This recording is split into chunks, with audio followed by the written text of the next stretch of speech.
If you think that your life is hard and you're giving up on that because you think your life is unfair, think again. I was 18 years old when I got married. I belonged to a very conservative family, a Baloch family, where good daughters never say no to their parents. My father wanted me to get married, and all I said was, if that makes you happy, I'll say yes. And of course, it was never a happy marriage.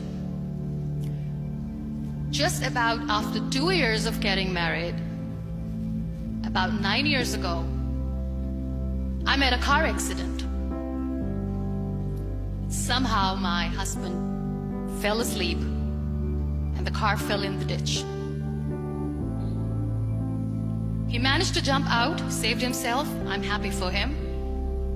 But I stayed inside the car and I sustained a lot of injuries. The list is a bit long. Radius ulna of my right arm were fractured. The wrist was fractured. Shoulder bone and collarbone were fractured. My whole rib cage got fractured. And because of the rib cage injury, lungs and liver were badly injured. But that injury that changed me and my life completely as a person and my perception towards living my life was the spine injury. 3 vertebrae of my backbone were completely crushed and I got paralyzed for the rest of my life. Many people came to rescue. They gave me CPR. They dragged me out of the car. And while they were dragging me out, I got the complete transection of my spinal cord. Those 2.5 months in the hospital were dreadful. I was at the verge of despair. One day, doctor came to me and he said, well, I heard that you wanted to be an artist, but you ended up being a housewife. I have a bad news for you. You won't be able to paint again. Next day, doctor came to me and said, your spine injury is so bad, you won't be able to walk again.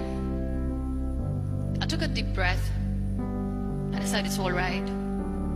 Next day, doctor came to me and said, because of your spine injury and the fixation that you have in your back, you won't be able to give birth to a child again. That day, I was devastated.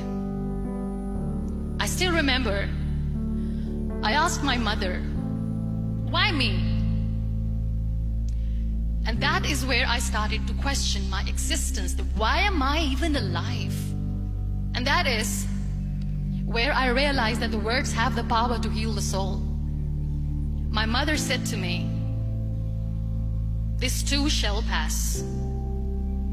God has a greater plan for you. I don't know what it is, but He surely has. That day I decided that I'm going to fight my fears. So I wrote down one by one all those fears.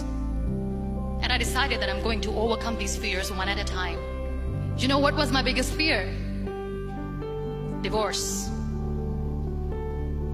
I couldn't stand this word. I was trying to cling on to this person who didn't want me anymore, but I said no. I have to make it work. But the day I decided that this is nothing but my fear, I liberated myself by setting him free.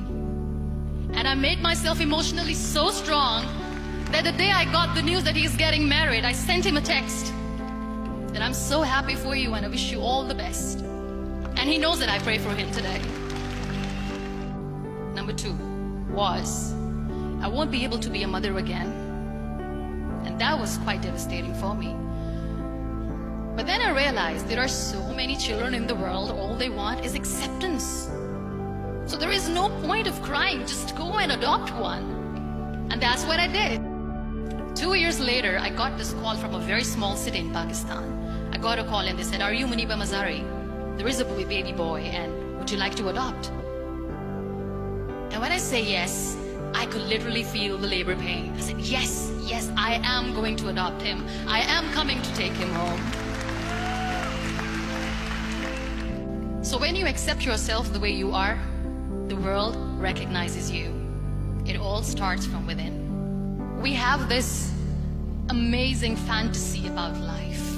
This is how things should work. This is my plan. It should go as per my plan. If that doesn't happen, we give up. I never wanted to be on the wheelchair. Never thought of being on the wheelchair. This life is a test and a trial, and tests or trials are never supposed to be easy. So when you are expecting ease from life, and life gives you lemons, then you make the lemonade, and then do not blame life for that, because you were expecting ease from a trial. Trials make you a stronger, better person. Life is a trial, and with time you realize that. It is okay to be scared. It is okay to cry. Everything is okay, but giving up should not be an option. They always say that failure is not an option. Failure should be an option, because when you fail, you get up, and then you fail, and then you get up, and that keeps you going. There are so many people in the world who are dreaming to live a life that you are living right now. You have no idea. Embrace each and every breath that you are taking. Celebrate your life. Live it. Don't die before your death. Live your life fully. Accept yourself the way you are. Be kind to yourself. Real happiness lies in gratitude. So be grateful, be alive, and live every moment.